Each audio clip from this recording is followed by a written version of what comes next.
qëndroni në Krishtin. Neve sa për lexuam nga kapitulli i 5 nga letra e parë e Pietrit.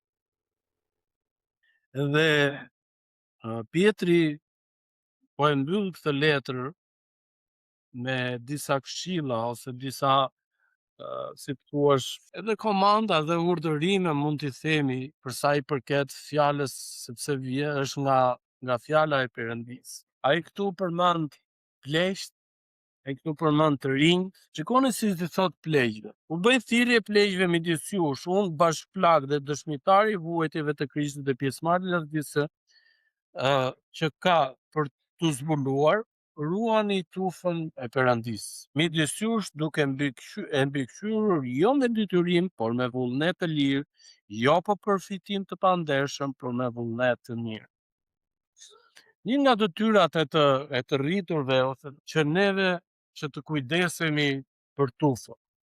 Edhe një nga, le të themi, një nga detyrat ose dhe një nga mësimet që neve ndajmë me familjen tonë, me të dashurit tanë, është që neve kujdesemi për njëri tjetrin. Besoj që gjithë secili prej nesh, pavarësisht korrigjimeve që neve mund t'i japim fëmijëve tanë, po në fund të ditës neve jemi ata që kujdesemi për ta, neve jemi ata që i ushqejmë, neve jemi që rrimë edhe pa gjumë natët, si që fëmija jënë të flej qetë, të ketë të gjitha gjërat e nevojshme. Sepse kjo është detyra e një prindi, të ruaj, të mbroj dhe të fali dashuri fëmijës. Çfarë do lloj zëri që vjen nga jashtë edhe na jep këshilla se si duhet i bëjmë ca gjëra, jo detyrimisht na duan të mirë. Kemi parë shumë anije e gjëra.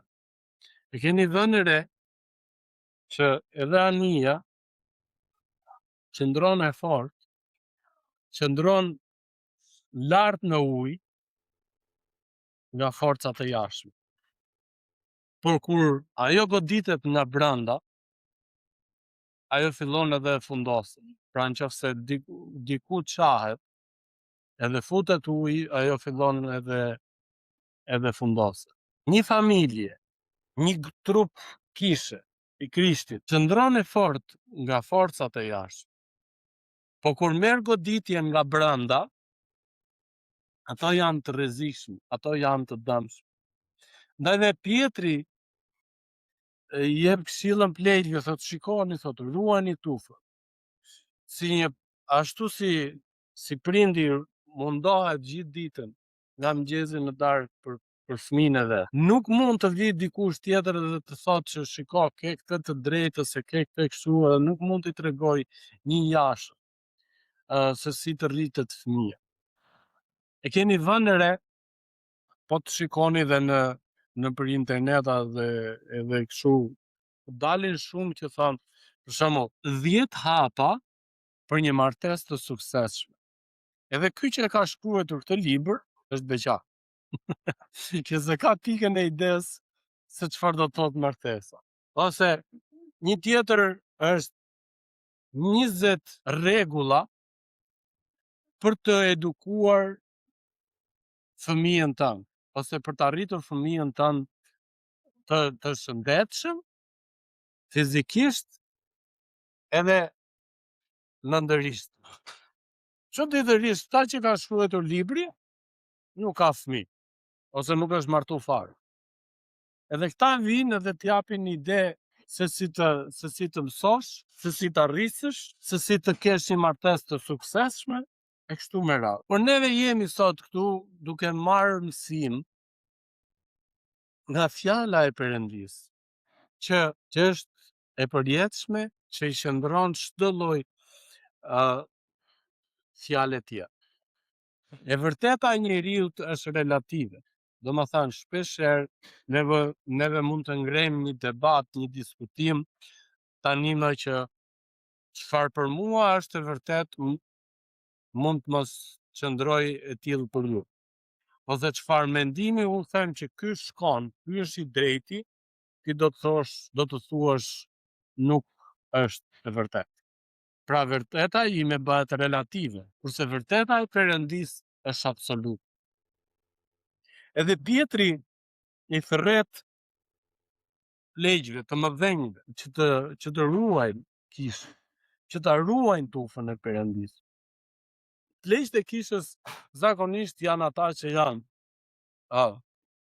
mbi 40 vjeç që zgjidhen, si themin edhe barim kishe, që janë mbi 40 vjeç, që janë të martuar, që nuk janë të divorcuar, janë baba i 2 ose 3 fëmijëve, për të krijuar një mundësi sa më të mirë për ata mëndërisht, që është i aftë të edhe t'japi këshilla për mësim dhe për edukim, edhe ndaj po ta shikosh e vërteta jonë me të vërtetën e botës, është krejt ndryshe. Gjejmë libra, pra si që thash, 10 rregulla ose 10 hapa për të patur një martesë të suksesshme, është dikush që nuk është i martuar, ose është dikush që nuk ka pasur asnjëherë sukses në martesën e tij. Pra është i divorcuar. Ndërkohë që Perëndia na thotë, shiko thot, për të qenë drejtues ose që ty të shkojë fjala jote, që ti jesh i respektueshëm, që të tjerët të dëgjojnë ty, të tjerët ta vënë veshin ty, duhet të jesh i martuar, duhet të jesh baba, do të thënë kur flasim në prizmin e drejtuarit një kishe, nuk po flasim që fjala e tij ose e saj nuk shkon, nuk dëgjohet. Por në këtë lloj prizmi, edhe do të tregoj pse një arsye tjetër. Që të dëgjohet fjala, që ti je i aftë për të dhënë këshilla, për të mësuar, për të korrigjuar. Edhe një diçka tjetër është që nëse dikush është i martuar, qëndron më fort tundimeve të jashtme, që neve i dim që janë shumë të gjera, shumë të forta. Ndaj Perëndia tregohet i kujdesshëm. Pietri vazhdon dhe përmend dhe të rinjt, por unë besoj që është një mësim shumë i mirë edhe për të gjithë. Që thot, gjithashtu ju të rinj, vargu 5, nënshtrojuni pleqve, po, nënshtrojnë të gjithë njëri tjetrit. Thot në fillim të rinjt, që janë të rinj në kish, mund të janë dhe sapo janë të pagzuar, nuk janë të rritur me fjalën e Zotit, nuk kanë një uri të përgjithshme aq sa ne mund të, sepse edhe njohuria është për shkak, është një zgjedhje e jotja, për aq sa ke studiuar ti, nuk është në nivelin që ti kërkon. Pra, kur jemi duke dhënë këto këshilla, Pietri kujdeset edhe thot që ti jemi të nënshtrojeni, thot, të rinjve, por gjithashtu thot të gjithë. Edhe vazhdo me vargun 5 dhe thot, dishuni me përulje, sepse Perëndia i kundërshton mandjemdhenj, por u jep hir të përullur. Po ta vesh re, neve si njerëz shpenzojmë shumë kohë, shpenzojmë shumë të mira materiale për aparencën e jashtme, për të dukur. Gjithë secili prej nesh e vret shumë mandjen që bluza, pantallone, çorçape, syze të jenë firmata. Pra, në momentin që neve shpenzojmë shumë kohë në aparencën tonë të jashtme, pra kohë të mirat materiale, ato edhe na largojnë neve çfarë është e vërtetë. Edhe po shikoni se çfarë ndodh. Perëndia i kundërshton mandjemdhenj. Pra, kur neve bëjmë diçka për të dukur, kur neve bëjmë diçka për të qitur manda, nuk e di se mos të them fjalë ofenduese. Perëndia i përshmon. Perëndia nuk të dëgjon lutjet tuaja. Ndaj Pietri thot fishuni me përulje. Vargu 7 duke hedhur gjithë merakun tuaj mbi të, sepse ai kujdeset për ju.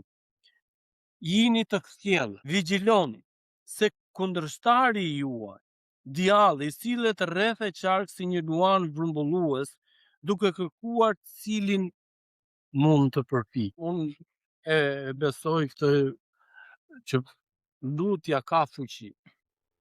Janë disa video që përqarkullojnë që ka njerëz që besojnë në këto ritet satanike dhe që mendojnë, domethënë që për të bërë keq njerëzve të tjerë. Janë ca njerëz që dëshirojnë që nuk ka qef që ti të jesh mirë, apo ta di unë për një arsye tjetër të urren kainat dhe bëhet pjesë e këtyre forcave të liga për të sulmuar.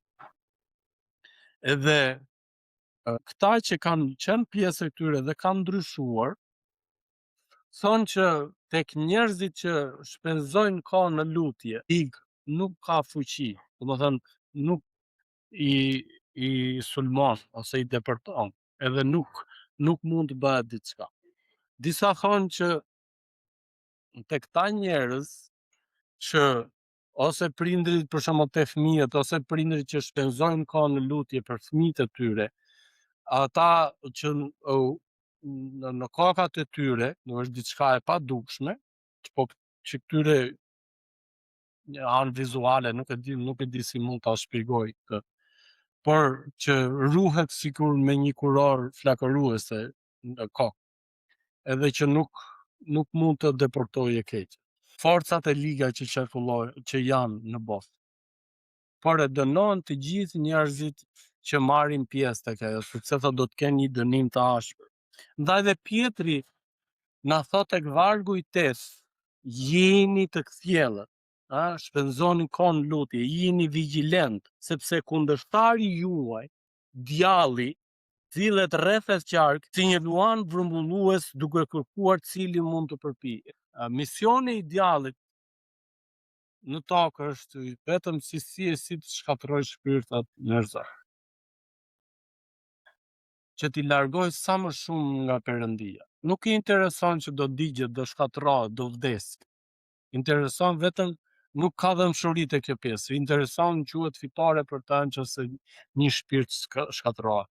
Kurse Perëndin quhet fitore edhe bekim shumë i madh kur një njeri shpëtohet. Ndaj dhe Jezusi sjell atë shembullin, nëse ju kujtohet që një vari thot, kur i hum një dele, ka 100 dele, i hum një dele, lën 99 vetëm, shkon edhe të kërkoj atë që është hum. Edhe Perëndia thot, sikur dhe një i vetëm, një person në të gjithë rrezullin toksor të ketë humbur, edhe për ata unë do ta dërgoja Jezus, që të vdiste në kryq për mëkatet tona. Kjo është shumë e rëndësishme për ne. Neve mund ta neglizhojmë dhe mund na tërheqi vëmendjen tonë, mund edhe të na mashtrojnë. Sa e mirë. Shumë prej nesh sot zgjedhin që të punojnë edhe me atë të ushqeh, pra me diçka të ligjshme. Të tjerë ka që edhe neve vetë mund të dimë dhe mund të njohim njerëz të tillë që janë të pasur dhe kanë fituar para me rrugë të këqija. Edhe ndonjëherë neve mund ta mendojmë të si qëse unë mund ta bëja diçka të tillë. Por pastaj neve dimë që Zoti do na përdori si shembull. Për ai personi po që dorë nga Perëndia dhe çfarë ndodhi. Dhe ka shumë shembuj në Bibël.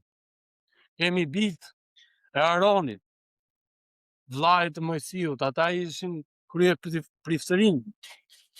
Edhe çfarë bën? Ata filluan dhe ofronin sakrificat që ishin të papranueshme në sytë e Perëndisë. Dhe Perëndia bëri që ata të vdisnin. Edhe i tha Aronit, bijtë tu tha kanë shkelur. Ata që ishin në krye, në drejtim, ata duhet ta dinin më mirë se çdo njeri tjetër. Ata vdiqën. Zoti tha, nuk ka kthim mra. Ndaj dhe neve mund të mashtrohemi nga këto gjëra. Por kujtoni që është më e rëndësishme ana jonë shpirtërore.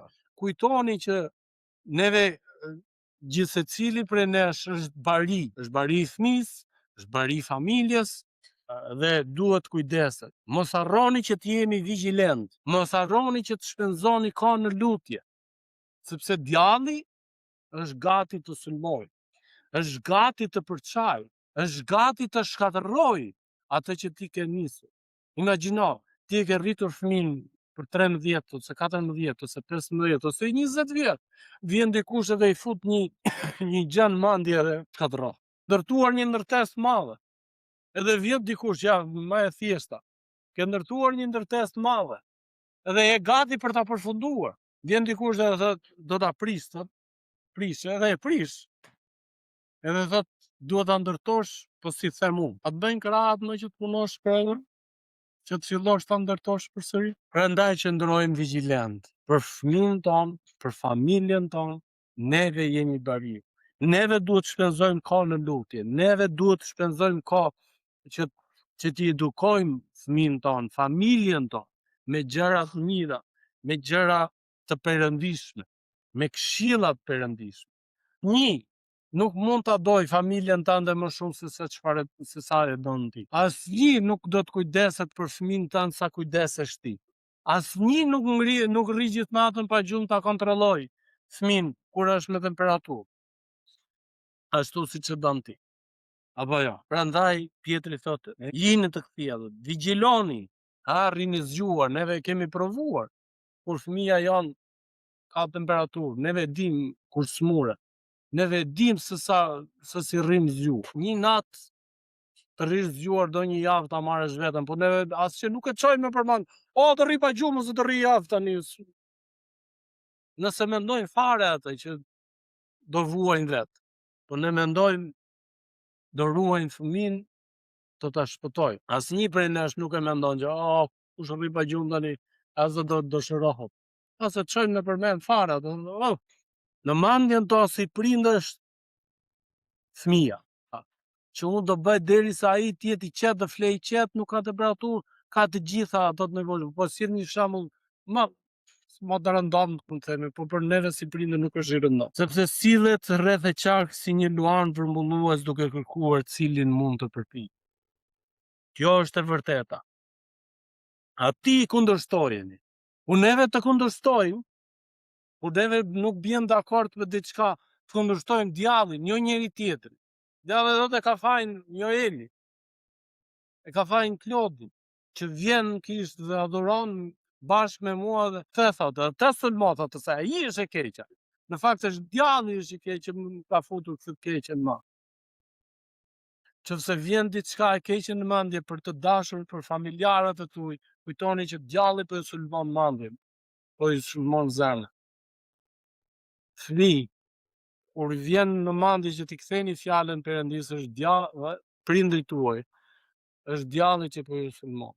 Nuk ju doj njeri më shumë se sa prindin, nuk ju do më shumë se dikush se sa Perëndia. Kundërshtojeni pra, të patundur dhe në besim, sepse e dini se të njëjtat vuajtje po e heqin vëllezërit tuaj nëpër botë. Të gjithë njerëzit e Krishterë, të gjithë ata që kanë pranuar Krishtin, të gjithë ata që zgjedhin të vinë të adhurojnë Zotin çdo ditë të parë të javës, çdo të diel, ata janë më të sulmuar. Ai që flej gjumë, ata e kanë theste. Po juve që u ngritët sot dhe erdhët dhe që të adhuroni Perëndin, ata sulmon më shumë. Edhe e vetmja mënyrë se si neve mund të ruhemi dhe mund të mbrohemi është duke u lutur. Sepse Zoti na ruan, edhe thot Zoti në Jezusi e thot, unë përpara Atit tim do ju deklaroj që jeni të mita. se u kam bler me gjakun ti. Jezusi del përpara Perëndisë, gjithësisë dhe thot janë të mi. Po përpara djallit që asgjë s'llogaritet fare, që me një kërcitje gishti. Kur Jezusi na ka lyer me gjakun e tij, pra na ka shënjosur, le të themi, me gjakun e tij dhe thot jemi i përkasim tij dhe jemi deklaruar të tij dhe jemi veshur me Jezusin në pagëzim, atëherë djalli nuk ka forcë mbi te. Edhe neve kemi forcë që ta kundërshtojmë edhe ta largojmë. Dhe Perëndia i çdo hiri, vargu 10, që na thirrri në lavdinë e tij të përjetshme në Krishtin Jezus, mbasi të keni vuajtur për pak kohë, ai vet ju bëft të përsosur, ju mbështet, ju forcoft dhe ju themeloft. Kur neve zgjedhim të vuajmë, por nuk dorëzohemi tek e liga, kur neve zgjedhim të dëgjojmë prindin ton, ti bindemi çfarë ai kërkon prej nesh, atëherë neve do të bëhemi më të fortë, do të forcohemi, do të jesh me kam në tokë, themi. Jezusi thot, ai njeriu zgjuar edhe njeriu budallatët që shkojnë edhe ndërtojnë shtëpinë, ai që është i zgjuar e ndërton në shkam dhe ai që është budalla e ndërton në rar. Neve e dim që rara bie, por në shkam ajo ka themelet e forta. Qëse neve duam të kemi themelet të forta për jetën tonë, kur rritemi, si forcohemi, atëherë neve duhet dëgjojmë këshilla e me të rritur. Nuk po flas sepse ka dhe prindër të ligjë që nuk dua t'ja din për familje, për fëmijë. Por besoj që neve të paktën që jemi këtu jemi njerëz me kam në tokë që i duam dhe kujdesemi për fëmijët dhe japim jetën për fëmijët. Edhe nuk ka shanse që dikush ty edhe të mësoj, përveç Perëndisë. Atij qoftë lavdia 11, pushteti në jetë të jetëve. Le ta themi të gjithë së bashku këtë. Atij qoftë lavdia dhe pushteti në jetë të jetëve. Amen. Perëndisë tonë. Ky është Perëndia jonë që kujdeset dhe dëshiron që gjithë secilin për nesh ta ruaj, ta mbrojë. Nuk ka shanse që dikush të dojë ty më shumë se sa. Ai fëmijë ose ai zë i jashtëm që të thot ktheja fjalën mamas, babait, nuk është prej Perëndisë. Ai nuk ta do të mirë. Por ai që thot shko pyet nënën tënde, shko pyet baban tënd, ai është që është këshilla është sigurt. Sepse e di shumë mirë se çfarë është prindri që kujdes, është prindri që është përgjegjës. Jo ai, që kjo çdo gjë vjen nga Perëndia, është e vërtetë, është e mirë, është e dashur, është e hirshëm. Çdo gjë tjetër nuk ka vlerë. Le mos harrojmë të, motra dhe vëllezër, se sa e rëndësishme është që neve të qëndrojmë vigjilent, që neve të ruajmë, që neve të lutemi për familjen tonë, që neve të këshillojmë të jemi barim për familjen tonë. Paqja dhe hiri i Perëndisë qoftë me gjithë secili për ne. Zoti ju bekoft.